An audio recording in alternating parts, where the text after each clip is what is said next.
নমস্কার, আপনারা শুনছেন উত্তরের কণ্ঠ থেকে আমি শ্রী প্রভাত বসাক, তুফানগঞ্জ, কোচবিহার। শিরোনাম: আমাদের মুখ্যমন্ত্রী মমতা ব্যানার্জি স্বৈরাচারী মানসিকতায় পরিণত হয়েছেন। সুধী দর্শকবৃন্দ, আমাদের মুখ্যমন্ত্রীকে আর মাননীয়া বলার মতো মানসিকতা নেই। তিনি স্বৈরাচারী মানসিকতায় রূপান্তরিত হয়েছে।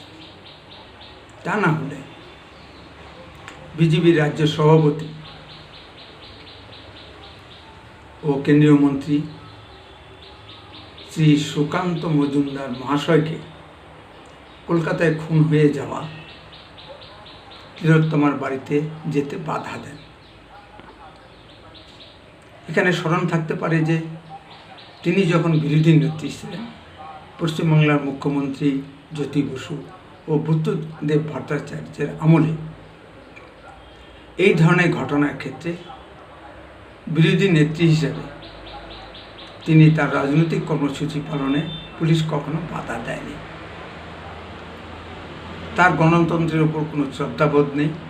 তিনি নির্বাচনকে প্রহসনে পরিণত করেছেন।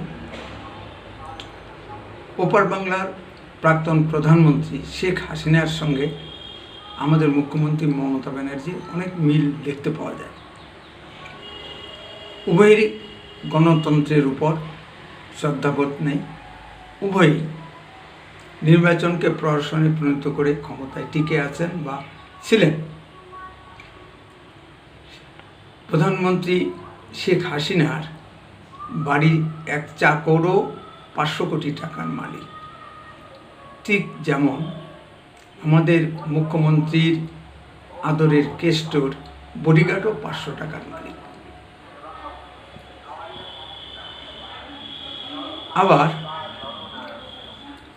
তৃণমূলের যুবরাজ কত কোটি টাকার মালিক সেটা এখনো জানা যায়নি। অকাট্য প্রমাণ থাকা সত্ত্বেও সিবিআই তাকে গ্রেপ্তার করছে না। আমরা সাধারণ জনগণ এটা কিছুতেই মেনে নিতে পারছি না। কলকাতার তিলোত্তমার ঘটনা সারা পৃথিবীতে ধিক্কৃত এবং নিন্দিত।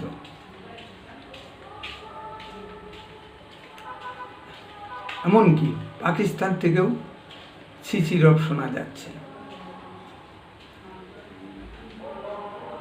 আমাদের মুখ্যমন্ত্রী ও পুলিশ এই ঘটনাকে থামাচাবার চেষ্টায় আছে।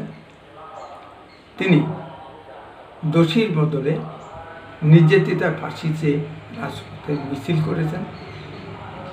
যে মরে গেছে তার আবার ফাঁসি। ঘটনাটা খুব মজার না? বন্দে মাতরম, ভারত মাতা কি জয়।